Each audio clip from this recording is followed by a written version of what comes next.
السلام عليكم حبايبي، كيفكن؟ شو أخباركن؟ إن شاء الله تكونوا بخير وبأحسن حال يا رب. صلوا على رسول الله واذكروا الله، لا حول ولا قوة إلا بالله. له الملك وله الحمد وهو على كل شيء قدير. كيفكن حبايب القلب؟ إن شاء الله تكونوا بخير وتضلوا بخير يا رب. ربي يوفقكن ويحميكن ويخلي لي إياكن يا رب، يا أحلى أخوات في الدنيا. يلا اللي ما اشترك في القناة يشترك في القناة ويدعمني باللايك ويفعل زر الجرس لحتى يوصلوا كل إشي جديد. حبايبي ضلوا اذكروا، صلوا على النبي وضلوا احكوا هالدعاء كتير منيح. اللهم أبرأ من حولي وقوتي وألجأ إلى حولك وقوتك يا ذا العرش القوي المتين. شو ما عملتي، اشتغلتي سواء بالبيت أو جليتي الجليات أو كويتي ملابس، ضلي احكي وصلي على الرسول واحكي هالدعاء، وضلي احكي بقلبك، ضلي خلي هالدعاء موجود على لسانك، وشوفي كتير بتتغير حياتك. شوفي كيف بيتغير كل شي انت بتتمنيه بيوصلك عن جد. كتير مجرب وكتير بيهدي البال وكتير بيهدي البيت كمان. شو ما كان في خلافات في البيت يعني الله بيبعدها. شو ما كان عندك مثلا حدا حاسدك كمان يبعده عنك. كتير منيح الدعاء. ظلوا صلوا على الرسول يا جماعة. الصلاة على الرسول يوم الجمعة والخميس خاصة كتير كتير منيحة. وهلأ في جروبات واتساب كمان شاركي فيها واعملي خير. مو ضروري الخير يكون مصاري أو يكون أي شي. يمكن الخير اللي بتعمليه يكون أهم من المصاري، اللي هو إنك تدعي لمريض أو تقري أذكار لإنسان محتاجة، أو تقري مثلا صورة معينة لإنسان مريض والله يشفيه. في كتير جروبات حلوين ومشجعة كتير. وهالجروبات كلها بتكون نسوان، يعني نسوان على بعضها، وبيضلوا يقروا أذكار ويصلوا على النبي يوم الجمعة والخميس خصوصي.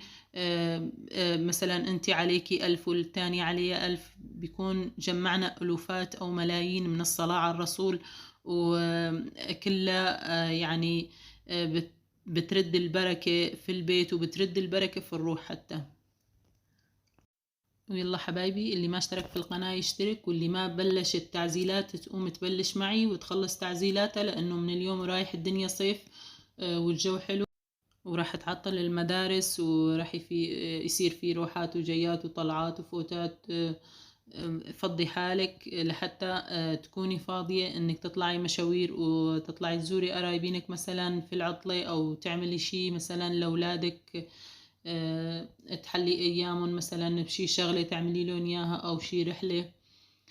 فمشان يكون عندك وقت لازم تخلصي كل شي عبكير، لانه الحمد لله امتحانات الابتدائي خلصت، وهلأ بعد كم يوم راح تبلش الثانوي. واللي ما عندها هلأ عندها ثانوي كتير معذورة انه ما تشتغل شي لحتى يخلص ابنها. وإن شاء الله كل مين بيقدم الفحص إن شاء الله الله بينجحه ويوفقه يا رب. وإن شاء الله الله بينجح ابن أختي كمان ويجيب أحسن علامات، وكل حدا يتمنى إنه ينجح ربي إن شاء الله يوفقه، وكل حدا يجتهد على نفسه إن شاء الله ربي يوفقه وينجحه ويكون من الأوائل يا رب. وهون حبايبي حبيت رجع لكم الأيام السورية القديمة وكيف كنا نغسل سجاد فوق السطح. طلعت صورت وعملت لكم هالفيديو لحتى كل حدا غايب وكل حدا بعيد يتذكر الأيام الحلوة وشوفنا بسوريا كيف عايشين. لساتنا يا جماعة عايشين مثل قبل، والحمد لله على نعمة الأمان. الحمد لله رب العالمين. إن شاء الله شوي شوي عم ترجع سوريا مثل ما كانت. ربي يهدي البال يا رب. ربي يرد كل الغايبين يا رب. هون أنا عندي الموكيتة هي مو كتير وسخة، ما بدها كتير شغل. عندي بشكل عام السجاد مو كتير وسخ، بس حبيت انه اغسلهم وضبهم لحتى ما يضلوا بوسخهم. ما بيصير اني شيلهم بوسخهم وخليهم بوسخهم لحتى شي 5-6 شهور كمان، لانه الشغلة مطولة لسه. الصيف لسه باوله. فأنت دايما حاولي. أنا بعرف ناس ما بيغسلوا أول الشتاء، لا يا جماعة هيك غلط. هيك بتكوني إذا بدك تغسليهم بتغسليهم مرة تانية كمان عادي، بس يكونوا نضاف. وهن عامة السجاد بيضل ريحته فيه لحتى الشتاء. أنا بضمن وبحكمهم وعن جد بتضل ريحة دواء الغسيل اللي عم بغسل فيه بتضل حتى ما مدن، بيضلوا نضاف ويلمعوا. وأنا نوع التايت للغسالة الأوتوماتيك عم بستعمله هو التايت نورا. كتير كتير منيح وكتير ريحته حلوة. الأحمر، تايت الأحمر خاصة، هو اللي بيجي كيسه أحمر واللي كيسه اللون الكيس بيجي أخضر. كتير كتير ريحتهم حلوة وبتجنن عن جد.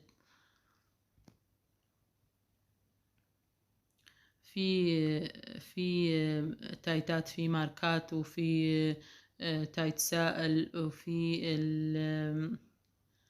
في كل شي هون. في اريال، في اومو، وفي بيرسيل كمان. بس البيرسيل كتير تغيرت ريحته عن قبل. عن جد لما كنا قبل كنا بنعمل شي مثلا بنغسل الثياب او شي بيرسيل، كانت ريحة بيرسيل تفوح بالحارة كلها عن جد. بس هلأ تغير، وتغير الزمن، هو تغير كل شي.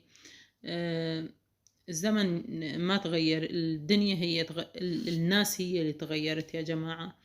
هي الدنيا هي عم تشرق من الشرق وتغرب من الغرب، وفي شتاء وفي صيف وفي ربيع.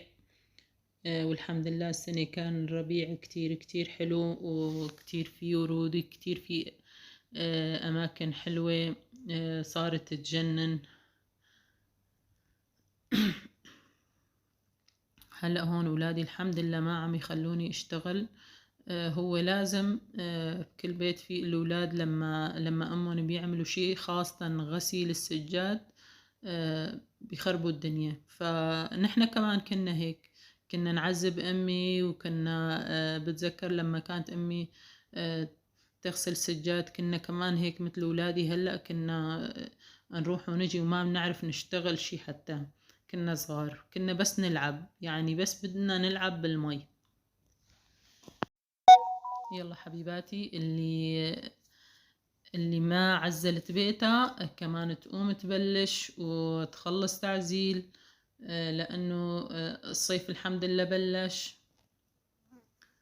واللي ما اشترك في القناة يشترك حبايبي، ويدعمني باللايك ويفعل زر الجرس لحتى يوصلوا كل اشي جديد. يخلي لي اياكم ويحميكم يا رب. ربي يرزقكم ويحميكم ويردك الغايب لأهله. ربي يخلي لي اياكم يا رب. وهي آخر سجادة بغسلها، هي آخر وحدة. والحمد لله رب العالمين. كنت لحالي، وأمي كانت عندي. أمي كانت عندي وخليتها هي تنام، وأخذت الأولاد لحتى ما يزعجوها. وأنا بلشت أغسل سجاد. قلت لها هلأ شي ساعة ساعتين وبخلص. الحمد لله ضليت ساعتين أغسل فيهم. والحمد لله آخر شي خلصت ونزلت عملت لها غدا، لأنه كنت جايبة غدا لحتى غدية وعزمها عندي على البيت.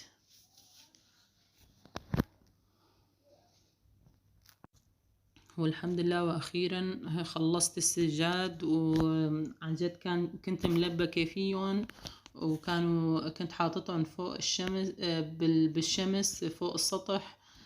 ضلوا يومين فوق السطح وما كان في مجال، لأنه الجو كان في غبرة كتير. كنت مغطيتهم بشرشف نايلون كبير ومخليتهم لحتى اشطفن واخلص منهم.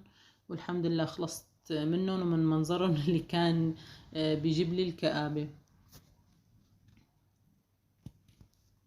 هاد روتين للتشجيع حبايبي، ولترجعوا ذكرياتكم القديمة بسوريا وكيف كنا عايشين، والحمد لله لساتنا مثل ما نحنا وما تغيرنا، وإن شاء الله ما بنتغير.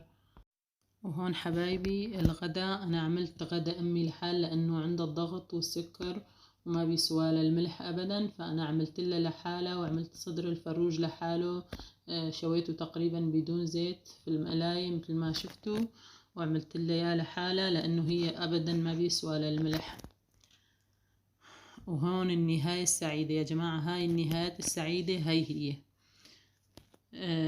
والحمد لله على نعمة الرضا ونعمة القبول، وربي يجعل لنا القبول بين الناس ويكتر لنا المحبين، وربي يخلي لي إياكم ويحفظكم يا رب.